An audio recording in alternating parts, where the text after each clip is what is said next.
يا دمر كبيرات فرد البشر بعد كده وأنا في لفظ رأيي ضدكاس تباتيسن أولالينا واللبات والسدحات هذا يذكر على الجميع. سنو كلامكم أنا إسلاف كبير شكوى الله وحان رالجين يا بقرطوي الجوران وأيضا لا أفلقاتي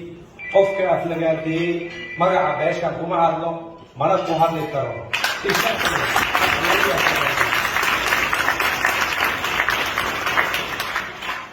sidoo kaleeto isla waxaan raaligelinayaa isla meesha dhexdeeda ayaa raaligelinayaa oo rag kamida loogu yeeray maanta inay yihiin daanyeero ay yihiin langaas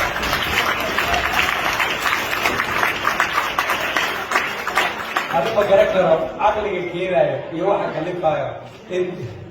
qof ay isleedihiin dareeraas loogu waxay daayadihiin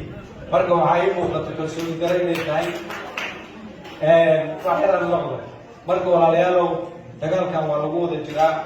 anu dagaalkan dadka hogaaminaya oo dadka abaabulaya kamid ahay dagaalka alhariiri la dhacayo ninkii baxay oo jalaqsi tegey oo asoona ciidan nabadgelyada la socon ciidan military la socon ciidan booliis la socon boqolkiiba boqol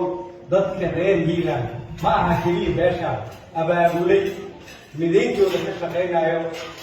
ilaa qoryaale ilaa xalfoole ilaa tardo ilaa afcad ilaa jalaqsi dadkaas abaabulay ayaan ahay ma sheegto beelo fagaaran dadkaas